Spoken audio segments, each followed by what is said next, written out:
ప్రతి ఒక్కరి జీవితంలో మీ ఎవరైతే ఇక్కడ కూడి ఉన్నారో, మీరు ఏదైతే కోరుతున్నారో, మీరు ఏదైతే ఆశిస్తున్నారో, మీరు ఏదైతే ఆశపడి ఈ యొక్క మందిరానికి వచ్చారో, మీ ఆశని ఈ రాత్రికాలం మన దేవుడు తీర్చునుగాక. మీ యొక్క కుటుంబంలో ఉన్నటువంటి ప్రతి ఒక్క ఆశను దేవుడు ఈ రాత్రికాలం మందు సఫలపరచునుగాక.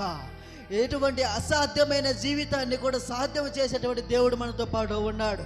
ఎక్కడైతే నువ్వు అవమానపడ్డావో, ఎక్కడైతే నువ్వు హేళన కలిగినంత జీవితాన్ని అనుభవించావో, ఎక్కడైతే నువ్వు ఎగతాళి పాలయ్యావో, ఎవరి చేత అయితే నువ్వు హేళన చేయబడ్డావో, ఎవరైతే నిన్ను హేళన చేశారో, 10 మంది నిన్ను హేళన చేసిన ఆ చోటనే, ఆ స్థలమనే దేవుడు నీ యొక్క తల ఎత్తుకొని జీవించే జీవితాన్ని నీకు దేవుడు అనుగ్రహిస్తున్నాడు.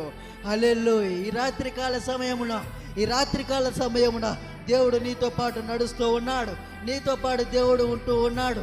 నీతో పాటు దేవుడు జీవిస్తూ ఉన్నాడు.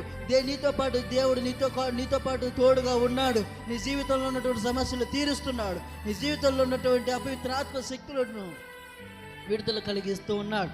ప్రతి ఒక్కరు కూడా ప్రార్థన చేయండి. గంభీరంగా ప్రార్థన చేయండి. ఎవరు మౌనంగా ఉండమాకండి.